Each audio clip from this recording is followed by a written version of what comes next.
Uma boa noite, meus irmãos, sejam muito bem-vindos a mais um estudo da Palavra do Senhor. E já convido os irmãos em casa, peguem suas Bíblias, vamos abrir no Evangelho de João, no seu capítulo 11, porque o Reformando Discípulos vai começar. Reformando Discípulos, para a glória de Deus. E hoje nós estamos aqui com a presença do pastor Hudson Carvalho. Seja bem-vindo, Hudson.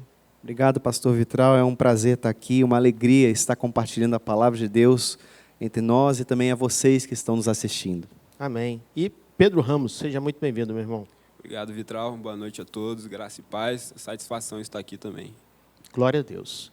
Então, já com as nossas Bíblias abertas, irmãos, nós vamos hoje estudar o Evangelho de João, seu capítulo 11. Só relembrando que no Evangelho de João nós vemos como o evangelista João ele apresenta Jesus como Deus, né, de várias formas. E até esse capítulo foram 6 grandes milagres de Jesus. Porém, nesse capítulo nós vamos ver o 7º e talvez o maior ou mais impressionante milagre do Senhor Jesus. Lembrar também, queria conversar um pouco com vocês, o Hudson e Pedro, falar sobre a origem da doença humana.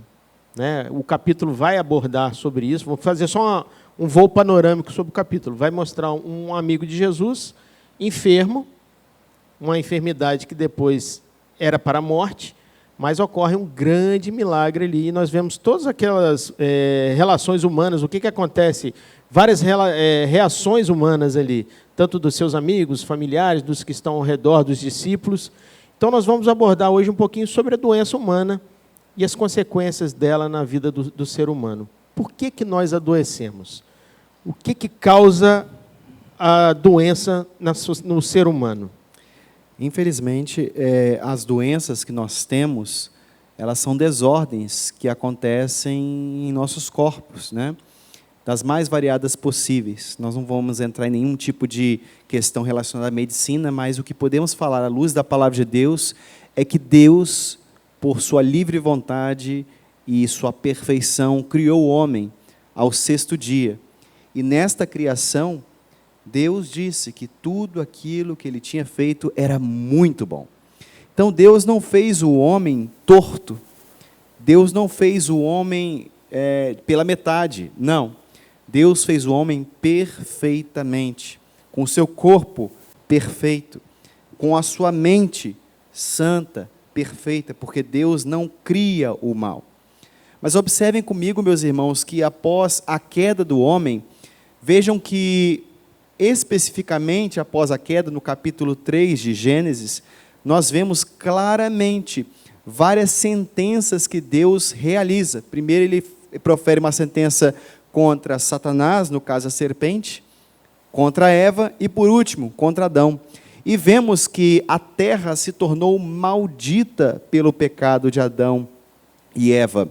E eles foram expulsos, assim, daquele ambiente relacional, daquela comunhão que eles tinham no Jardim do Senhor, chamado Jardim do Senhor, naquela região, no Éden. Então, observem que, em decorrência da queda do homem, em razão do pecado, vemos claramente que o homem tornou-se depravado radicalmente. Após aquela ocorrência, vemos que o primeiro homicídio já fora cometido. Caim matou Abel, e as gerações posteriores foi só crescendo a maldade, maldade sobre maldade, a ponto de Deus expressar, de modo, o escritor bíblico expressa que Deus se arrependeu, no sentido de que Deus se entristeceu profundamente com a humanidade, porque viu Deus que toda a humanidade era má, terrivelmente má. Então, as doenças, elas decorrem justamente de um estado de queda do homem. O homem, quando ele cai da presença de Deus, ele, primeira coisa, está sujeito à morte. Deus falou, no dia em que de comer desse fruto, certamente morrerás. Só que quando o homem pecou, ele não morreu imediatamente numa morte física, mas ele morreu sim, imediatamente numa morte espiritual. A partir de então, o homem se tornaria fugitivo de Deus. Você pode testemunhar comigo como Adão e Eva, eles viveram diante do pecado e tentaram fugir de Deus. A partir daquele momento, a morte espiritual estava cravada. Mas também Adão e Eva, que viviam num tempo eterno, nós não sabemos se o tempo fosse contado, quantos milhões ou bilhões de anos eles viveram na face da Terra, porque o tempo não era contado, então nós não temos esse tipo de precisão em relação ao tempo. Vemos que a partir dali as doenças elas surgem, porque o homem passou a morrer. Então o homem precisa morrer de alguma coisa. O homem naturalmente morre de doenças. Observem comigo, as pessoas que morrem, ainda que de velhice, ninguém morre de velhice em si. As pessoas morrem porque o corpo para de funcionar. Começa a haver um certo colapso entre as unidades do corpo e assim a pessoa vem a óbito. Então, respondendo a sua pergunta, pastor Vitral, e a Pedro também, nossas maiores desordens, elas advêm do nosso próprio pecado. O pecado inicialmente do nosso pai Adão, e assim toda a humanidade tornou-se condenável a partir do pecado de Adão, né, pela sua própria depravação total. Correto. Então, o pecado entra na vida do ser humano e ele morre espiritualmente, fisicamente, moralmente e eternamente, né? Foi o que o pastor Hudson falou. Lembrar também a vocês que a doença é um mal que atinge toda a humanidade, independente do sexo, da idade, da classe social, se tem estudo, se não tem. Ela é universal, imprevisível, inevitável, né? E as enfermidades são a causa de muitas mortes que nós vemos. E aí, Pedro, nós vamos ver que o capítulo ele se inicia falando sobre que estava enfermo um homem chamado Lázaro, que habitava numa cidade, na vila de Betânia, uma aldeia. E o interessante é que esse Lázaro não é aquele lá que aparece no Evangelho de Lucas, que tem uma parábola do rico e Lázaro. Exatamente. Era um nome comum, né, naquela época, né? Então é natural que tenham mais pessoas com o mesmo nome, né? Verdade, até um nome que, na verdade, o nome dele é Eleazar, né? E o nome grego é Lázaro, né? Então, uma curiosidade interessante para os irmãos. E aí, Pedro, o que acontece? Jesus é avisado que esse seu amigo estava enfermo. E mandaram, pois, as irmãs de Lázaro, verso 3, dizer a Jesus: Senhor, está enfermo aquele a quem amas. E Jesus recebe essa notícia e diz que ela não é para a morte, e sim para a glória de Deus, a fim de que o Filho de Deus seja por ela glorificado. Então, o que eu queria perguntar para você, Pedro, é o seguinte: o fato de nós sermos amados por Jesus não nos livra, não nos imuniza de ficarmos doentes e até de doenças mortais, né? É isso mesmo. O fato de sermos amados pelo Senhor não nos imuniza de problemas, de doenças, né, de dificuldades. O amor de Deus não se prova só em resolução dos nossos problemas, né? Deus, ele nos mostra do seu amor de diversas maneiras, né? O Senhor, ele nos ama, às vezes até mesmo quando ele não nos cura, né? Como eu estava conversando com o Vitral mais cedo, às vezes o Senhor ele nos cura para a sua glória, para demonstrar a sua glória, mas às vezes o Senhor ele não nos cura e ele nos permite viver uma enfermidade, uma doença, e em meio àquela doença ele demonstra também a sua glória, né? Eu pude conhecer um homem a qual ele esteve enfermo por muito tempo, por 10 anos. E em meio à sua enfermidade, o Senhor não o curou. Com 10 anos ali naquela enfermidade, ele acabou por falecer, mas durante esses 10 anos ao qual ele esteve enfermo, ele sempre foi um homem que testemunhou muito do Senhor, né? Se mostrou inabalável na sua fé, o Senhor o capacitou para isso. E muitas pessoas vinham a Cristo pelo testemunho daquele homem, né? Ou seja, ele sentiu o amor do Senhor mesmo em meio à sua enfermidade. Então, às vezes, quando o Senhor não traz a resolução dos nossos problemas, isso não significa dizer que Ele não nos ama, e não significa também que Ele não possa nos curar ou trazer a resolução desses problemas, né? Mas o amor de Deus, ele se dá de diversas formas, né? E o Senhor, ele fez isso com Lázaro, né? Ele demorou ali alguns dias para poder se achegar a Lázaro, para poder curar a Lázaro, e isso foi para a glória de Deus, né? Muitas pessoas puderam ver e testemunhar Lázaro morto há 4 dias, depois ressuscitado, o poder de Deus manifestado na vida daquele homem. Graças a Deus. Então, nós vimos que mesmo que sendo amados pelo Senhor, nós não estamos imunes a ficarmos enfermos, porque fala que Jesus amava muito aquela família. Se você observar bem, isso é um pensamento que reflete no pensamento dos crentes hoje em dia também, né? As pessoas, muitas vezes, elas acham que Deus não ama elas pelo fato de Deus não ter respondido a uma oração de cura, né? E nós sabemos que quando mexe na nossa saúde, né, sabemos que o ser humano ele fica muito fragilizado, né? A ponto de, quando não se compreende bem o que a Escritura diz, a pessoa entra em crise até espiritual, porque está acometida, às vezes, de uma doença física e, aparentemente, Deus não a curou de determinado problema.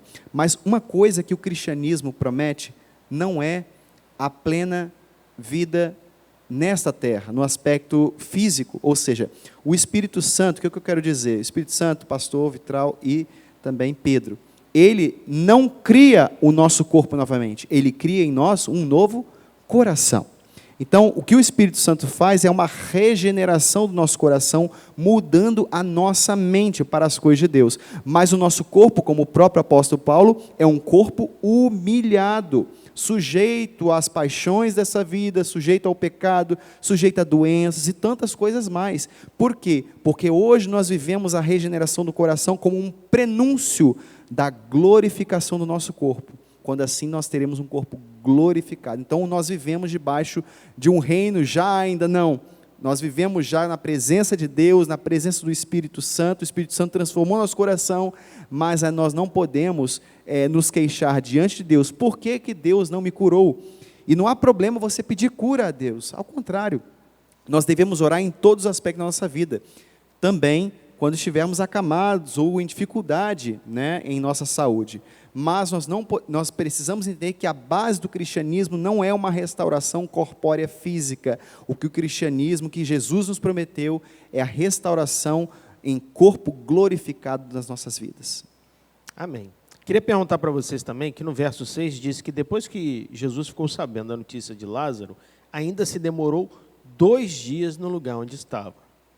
Então, assim, por que às vezes, né, sobe no coração do homem, Deus está demorando a responder a minha oração, ou a minha necessidade está passando por muito tempo, mas nós vemos que Deus, ou aqui no caso Jesus, ele sabe o momento em que acudir, o momento certo de agir, né? Veja aí, Pedro, olha só o que ele diz no verso 4, né? Ele fala o quê?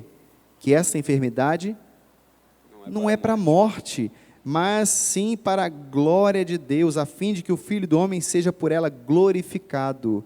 Observem que eu quero fazer um parêntese aqui e uma ressalva muito grande. Como o pastor Vitral disse, este é o 7º milagre, né, que está registrado, o 7º sinal registrado no livro, né, do Evangelho segundo o apóstolo João. E também é um clímax. Isso por quê? Porque quando Jesus fala que isto não será para a morte, mas sim para a glória de Deus, ou seja, importa que o Filho de Deus seja por ela glorificado, Jesus aqui já prenuncia o que vai acontecer. Vocês já sabem que esse milagre já está perto do final do ministério do Senhor Jesus. Então, observem que a glória de Deus, ou seja, Jesus vai ser glorificado, primeiramente, na ressurreição de Lázaro. Por que na ressurreição de Lázaro? Porque fisicamente Jesus o ressuscitou. Esse é um primeiro aspecto de como o nome de Jesus foi glorificado. O Filho do Homem também, que é um título do Senhor Jesus. E em segundo lugar, que é a própria glorificação, porque por meio deste milagre nós vamos ver, inclusive no capítulo posterior, que vai ser na próxima semana, nós vamos ver que Jesus, esse milagre que ele realizou, foi um motivo muito forte para que os escribas e fariseus ficassem irados com ele, porque pela cura que ele realizou, muitas pessoas começaram a crer nele. Então, os líderes religiosos ficaram com medo. Olha, se ele não fizer uma coisa, ele vai converter todo mundo vai crer nele, porque ele está fazendo um milagre. Então, esses dois aspectos a gente precisa, ao ler esta passagem, fincar muito bem. Como o nome de Jesus está sendo glorificado, em primeiro aspecto, pela ressurreição física de seu amigo Lázaro, e em segundo lugar, pela glorificação, porque por meio deste milagre o povo se revoltou e desencadeou na festa da Páscoa, ali que precedia a Páscoa, toda aquela perseguição para prender Jesus. Então, muito importante esse aspecto. O nome de Jesus foi glorificado fisicamente em Lázaro, e ele já estava prenunciando que o nome dele já estava sendo glorificado muito perto, em próximos dias, né? Nós vamos ver também que Jesus usa a morte de Lázaro para fortalecer, e a sua ressurreição, para fortalecer a fé dos seus discípulos e daqueles que estavam ao redor. Foi o que o Hudson já falou, que lá na frente vai causar um transtorno maior ali para o ministério de Jesus. Jesus, ele fala primeiro para os seus discípulos, Pedro, que Lázaro adormeceu, né? Eu até falei com ele antes, a gente estava conversando, que às vezes Jesus falava algumas coisas e as pessoas não entendiam, né? Quando ele conversou com Nicodemos, que ele tinha que nascer de novo, ele não entendeu. Exato. Quando ele conversou com a mulher samaritana, também no começo ela não estava entendendo. E aqui, quando ele fala para os discípulos, eles também não entenderam, né? Ele falou que ele adormeceu, depois ele falou, olha, ele morreu, no verso 14. Então, claramente, Lázaro morreu. Depois ele fala, olha, no verso 15, que eu acho interessante, e por vossa causa me alegro de que lá não estivesse, para que possais crer, mas vamos ter com ele. Então, né, isso foi para que aumentasse a fé deles ali no milagre que iria acontecer. E é interessante observar quando ele diz isso, né, para que possais crer, por vossa causa me alegro de que lá não estivesse, para que possais crer. Depois, quando a gente vê no versículo 33, 34 e finaliza no 35, onde vai falar que Jesus chorou, vai ter ali dois aspectos, né? Jesus, quando a gente vê o Evangelho de João João está querendo apresentar Jesus como Deus, né? E Jesus, como o Hudson disse, o Senhor Jesus já dá um prenúncio do que vai acontecer, ou seja, ele está mostrando a sua divindade, o seu aspecto divino, ele é o Cristo, ele é Jesus, mas quando chega no verso 33, Jesus se comove, né? A palavra diz, quando ele vê Maria chorando e quando ele se depara com Lázaro morto, ou seja, o Jesus humano ali, ele de fato se comoveu, ele de fato chorou, né? Ele não estava ali de uma maneira hipócrita, ou de uma maneira... De forma alguma, né? De forma alguma. Mas era 100% Deus, quando ele diz, para que possais crer, era 100% homem quando ele chora. E né? veja também que antes ele pergunta, né? Onde vocês colocaram Lázaro? Jesus não sabia, porque justamente... Observem que Jesus era dependente do Espírito Santo, então Jesus foi 100% homem e 100% Deus. Nós não conseguimos saber até onde havia a humanidade, até onde a divindade. Na verdade, são duas naturezas que coexistiram em nosso Mestre Jesus, o Filho de Deus encarnado. Então, observe, Pedro, exatamente o que você falou. Logo antes, ele fala, aonde vocês puseram Lázaro? Né? E logo depois fala, Jesus chorou. Jesus chorou. Né? Maravilha. Maravilha. Quando acaba essa conversa de Jesus com os discípulos, ele fala que ele tem que ir para lá, e alguns dos discípulos ficam preocupados por causa da perseguição que ele já havia sofrido e que ele poderia ser apedrejado. E aí Tomé fala assim, não, vamos todos juntos então. E eles chegam à aldeia de Betânia, que estava em torno de 3 quilômetros de Jerusalém. Quando ele chega ali, Marta já vem, que é a irmã de Lázaro, já vem ao seu encontro, e fala, Senhor, e se estiveres aqui, meu irmão não teria morrido. Exatamente. Não é isso? Exatamente. Mas ela fala assim, tudo que pedires, verso 22, perdão, mas também sei mesmo agora, tudo quanto pedires a Deus, Deus te concederá. Então ela chega com aquele desespero, pedindo o socorro do Senhor Jesus. O interessante é que já estava morto há 4 dias. Exato. Né? Lázaro já estava morto há 4 dias. E tem implicações, né? Até a própria crendice, né? Dos judeus, né, Vitral? Isso, existia uma crença que, na época, que os judeus criam muito nisso, que quando a pessoa morria, a alma dela permanecia próximo ali, ainda por 3 dias. Mas Jesus espera aqueles 2 dias que a gente não tinha entendido inicialmente, porque para que ele operasse esse milagre maravilhoso e que pudesse dissipar essa crença dos judeus ali. Ser convincente, né? Ser incontestável pelos judeus. Ser todo poderoso, né? Quebrando um paradigma ali. Quebrando paradigmas. Agora observa assim, que coisa maravilhosa, né? Eu fico maravilhado, irmãos, como a palavra de Deus ela descreve exatamente que Marta sabia da doutrina, ela conhecia. Porque Jesus falou, o teu irmão há de ressurgir, Marta. E Marta falou, Senhor, eu sei disso. mas eu sei que ele no último dia ele vai ressuscitar. Ou seja, Marta sabia completamente a doutrina que o próprio Cristo já tinha passado.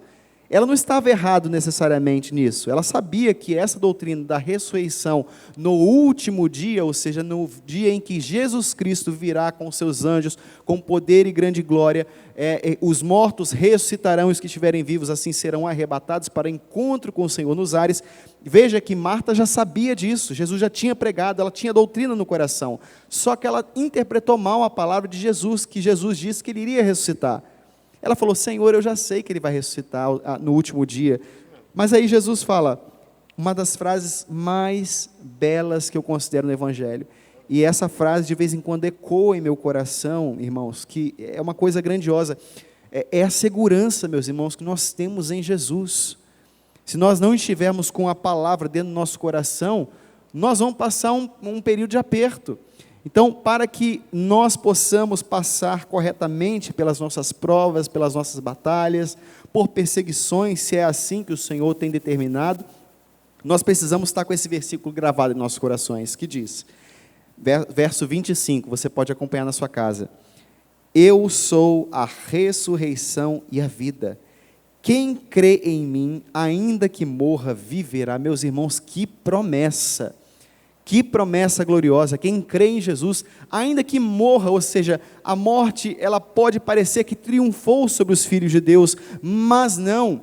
Como Cristo é a ressurreição e a vida, Ele é o dono da vida, né? E pela sua ressurreição, Ele tragou o último inimigo a ser vencido, né?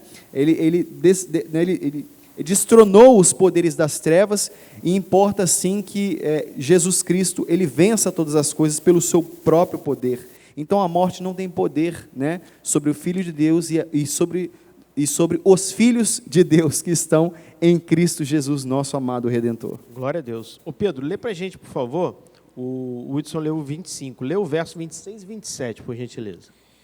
E todo o que vive e crê em mim não morrerá eternamente.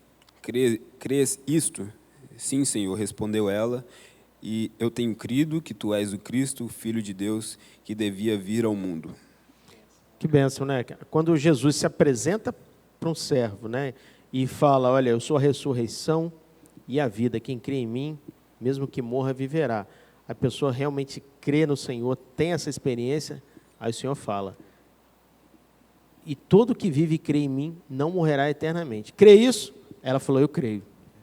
Creio que tu és o Cristo, o que havia de vir, né, o Filho de Deus. A promessa de Deus, né, para as nossas vidas. Que maravilha, ela reconheceu o Verbo encarnado e manifestou, externou a fé que havia em seu coração.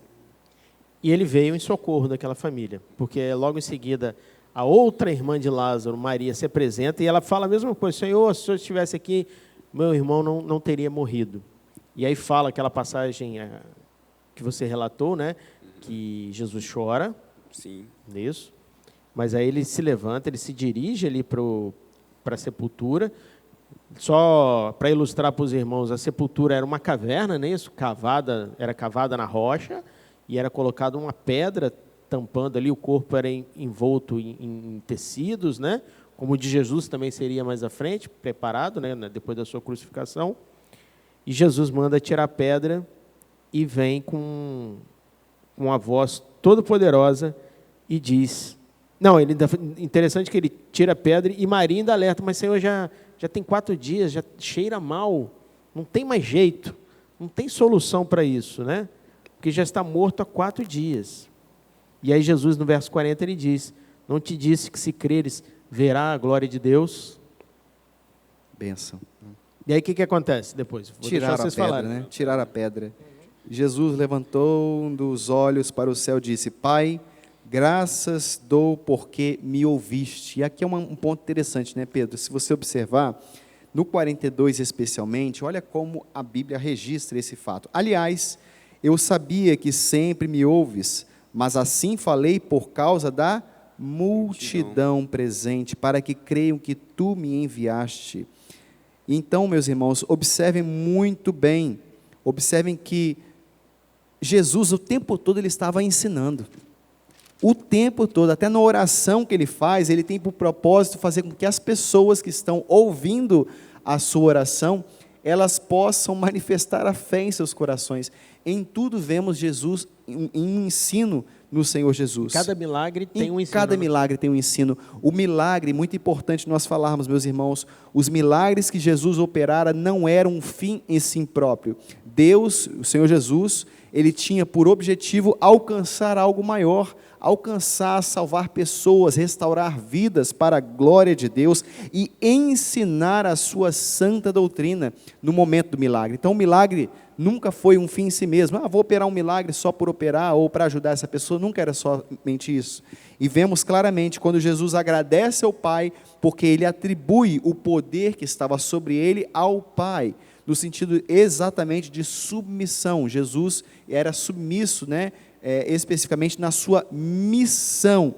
Não estamos falando em questão de deidade. Jesus, o Deus Pai, Deus Filho e Deus Espírito Santo, não existe submissão entre as pessoas da Trindade, enquanto divinos. Mas o Cristo, Jesus exerce uma função, uma missão, na qual, na missão que ele está encarregado, ele submete ao Pai e realiza as coisas pelo poder do Espírito. Então são funções, são missões da Trindade, mas não há hierarquia entre o Pai, o Filho e o Espírito Santo. O que há de fato, diferenças no meio que a Trindade age no meio da história da humanidade. Alternâncias, de atuações, E um glorifica o outro. Sim. Um glorifica o outro. O tempo todo você vai ver, Jesus operou o milagre, ele ia operar o milagre? Ia.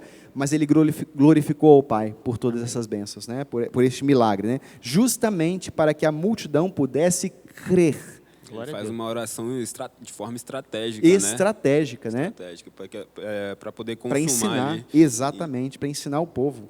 E logo em seguida, a voz poderosa, pastor.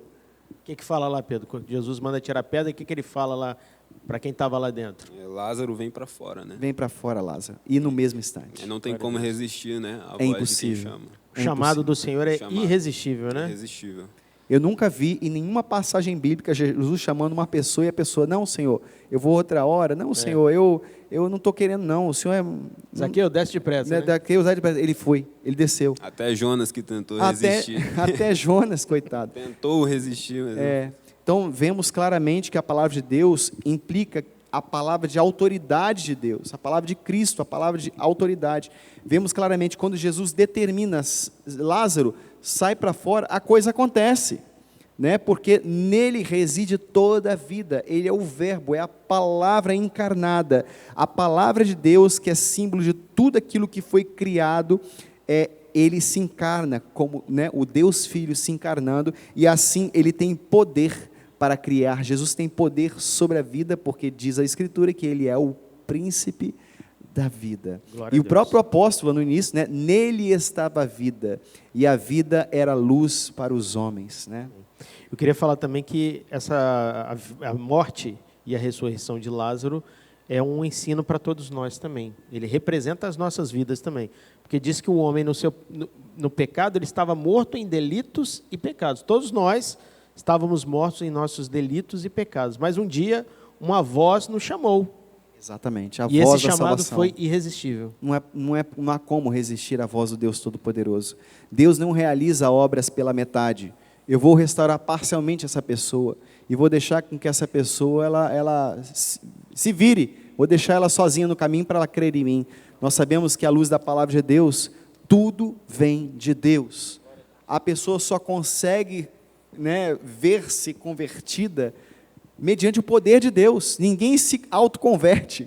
Na verdade, todos aqueles que se convertem, se a gente puder falar assim, antes foram, como diz a Escritura, eleitos, predestinados e chamados. Somente Deus pode realizar o seu chamado. E a voz do Senhor é irresistível. Diz o Salmo que ele quebra os cedros do Líbano.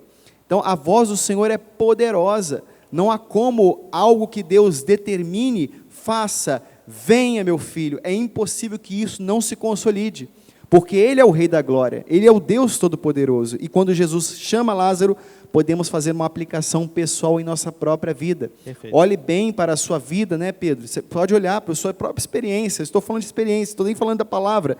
Olhe para a sua própria vida e veja quem te trouxe aqui.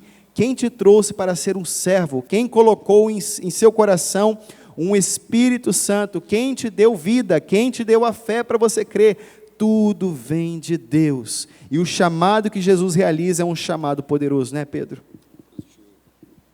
Glória a Deus. E aí fala que Lázaro sai para fora, e isso traz grande alegria para aquela família, e diz também que muitos entre os judeus que tinham visto aquilo ali acontecer, que Jesus operou aquele milagre, creram nele. Depois fala também que essas mesmas pessoas que ali assistiram, relataram isso para os fariseus, e algumas delas, você vê que algumas creram, né? E tinham um X9, né?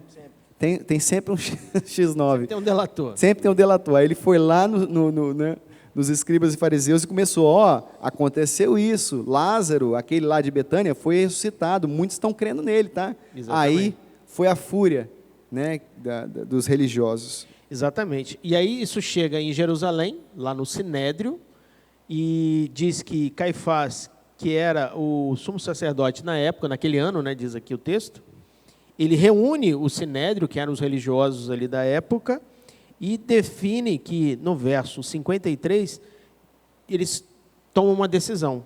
Diz que, desde aquele dia, resolveram matá-lo, matar Jesus. Mais uma vez, eles resolveram matar Jesus, por qual motivo?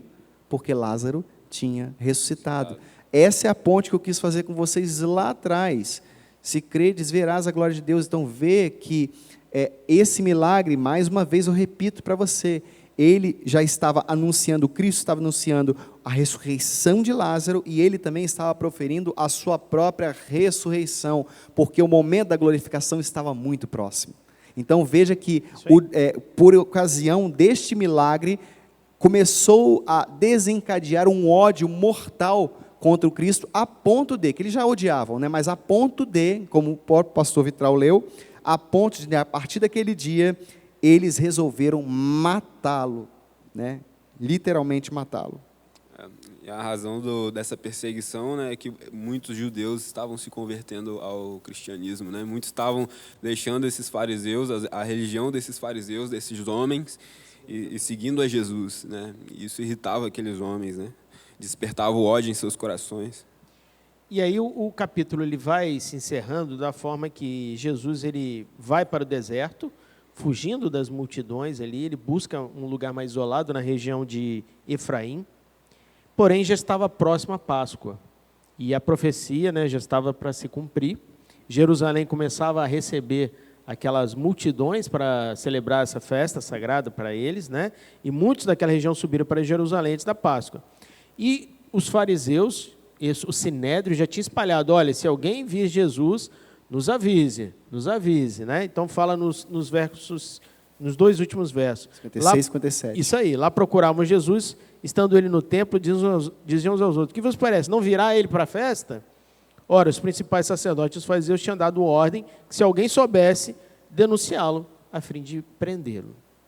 Né? Então nós vamos parar por aqui, mas o grande ensino que nós vimos foi que o milagre da ressurreição, ele operou no coração de muitas pessoas, né, em diversas formas diferentes.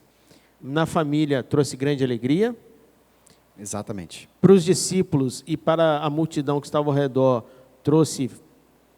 aumentou a fé dele, eles creram cada vez mais no Senhor. E para os religiosos, para o Sinédrio, para os fariseus, trouxe cada vez mais ódio e perseguição para Jesus. Exatamente. Esse é o contraste importante para deixar nessa passagem. Né? E aí nós vamos ver agora, na próxima semana, e convido já os irmãos a estarem conosco, a entrada triunfal de Jesus em Jerusalém. Mais alguma coisa, Hudson? Não, é isso mesmo, dizer que é um prazer, né? Que texto glorioso, né? É um texto tão conhecido, mas quando a gente para refletir e meditar no contexto histórico, vemos claramente qual era o propósito do próprio Cristo em realizar aquela ressurreição. Era um prenúncio da sua própria ressurreição. Né? É maravilhoso. Né? E ver o chamado irresistível do Senhor nessa passagem também. Poder, autoridade. É algo que nos conforta, né? O fato de estarmos aqui significa que não só podemos pela resistir. Graça. Só pela graça. Né? Ao ouvirmos a voz do Espírito Santo, ao ouvirmos a voz de Jesus, tudo que fazemos como seres humanos, é nos prostrar diante desse Deus Todo-Poderoso e abraçar esta gloriosa graça. Glória a Jesus. Um forte abraço, meus irmãos, uma boa noite, até a próxima semana, Que Deus abençoe vocês. Tchau, semana que vem estamos de volta, se Deus tchau. assim permitir. Boa noite.